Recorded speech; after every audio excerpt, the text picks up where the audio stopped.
Om Shanti. Om Namo Bhagavate Vasudevaya. Welcome to another Yoga Small Talk, and we continue with 7 minutes Bhagavad Gita a day. We are studying chapter 5, the Yoga of the Renunciation of Action. And in the previous talk, we were giving a bit of an introduction to verses 27 and 28 of chapter 5, which are discussing the science of meditation. So we are ready to study the verses now. Let's read them together. 27.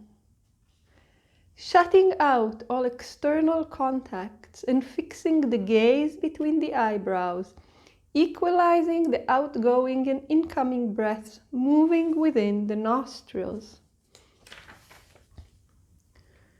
28. With the senses, the mind, and the intellect ever controlled, having liberation as his supreme goal, free from desire, fear, and anger, the sage is verily liberated forever. So let's look at those verses, starting from 27. 27 gives us the technique, basically the technique for meditation. Many of you have experienced guided meditations, had probably those instructions in this or that format before, and what we are told is to first disengage, disconnect ourselves from the object of the senses, shutting out all external contacts. First, disconnect. When we are capable of doing this, this is pratyahara. But of course, we start with shutting our eyes, arranging for ourselves a quiet environment, maybe a little meditation room in which we can close the door and stay away from external noises and distractions, and smells free, so we are not sitting in the middle of a place that has smells that really awaken our senses. Sometimes we light some incense, so it's very purificatory and also very nice. It overcomes other smells that can be distracting, and it helps for lifting the sattva of the room in which we are meditating, sattva being purity. So basically, one by one, we go over the senses.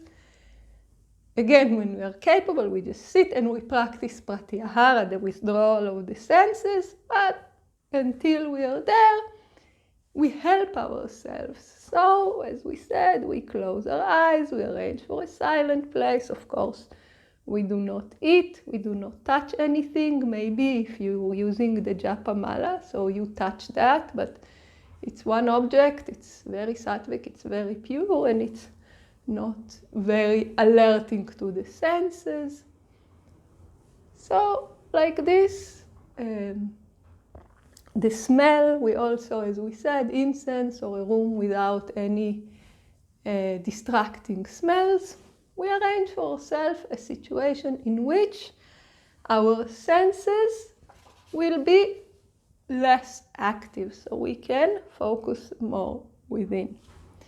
So this is the first thing that we need to do, because as long as the mind is externalized, it's running after the senses, it will never be able to look inside. It's too busy, it's too distracted. And once the mind is externalized, it goes for the sense objects, then of course desire, aversion, and the mind gets completely restless. There is no way to bring it to the meditative state in which it is focused on one thing. So we are told first, take the mind away from the sense objects. This is first and very, very, very essential prerequisite. You cannot go anywhere without this. So let's start with this.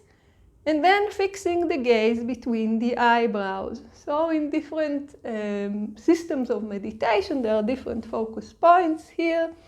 The classic meditation between the eyebrows, it's the Ajna chakra. But the idea is not to, go like this and find this, and some people even, invoke some pain so their attention will be there. This is not what is advised here, and many systems will tell you this is not the right way. The focus point is actually internal. It's not on the skin level, but internally it's between the eyebrows. So we go a little bit deeper. And again, the idea is not to identify a point that is as small as the tip of a needle and really, really squeeze our attention there. This is the middle eye. This is the source of all knowledge. So as we concentrate on that, we feel a great expansion. The whole universe is there. Yes? So, yes, we bring our attention to one point in the sense that we do not go about being very, very, very busy with different organs of our body. We are localized physically to one area, but in the process of meditation itself, this area is of infinite expansion. And actually, when the meditative process really picks up, we feel this great expansion, because what we are doing, we're actually letting go of our localized knowledge and tapping into the knowledge of the entire universe. So yogis tell us this should be your feeling, not that you're squeezing your attention with efforts. Everything should be completely relaxed. First and foremost, facial muscles, completely relaxed, effortless. This is not about the body. This is about something that is far beyond the body. So the second step, fixing the attention between the eyebrows, and we have just explained what it means, and we will see the next steps in the next video. So please join us. Om Shanti.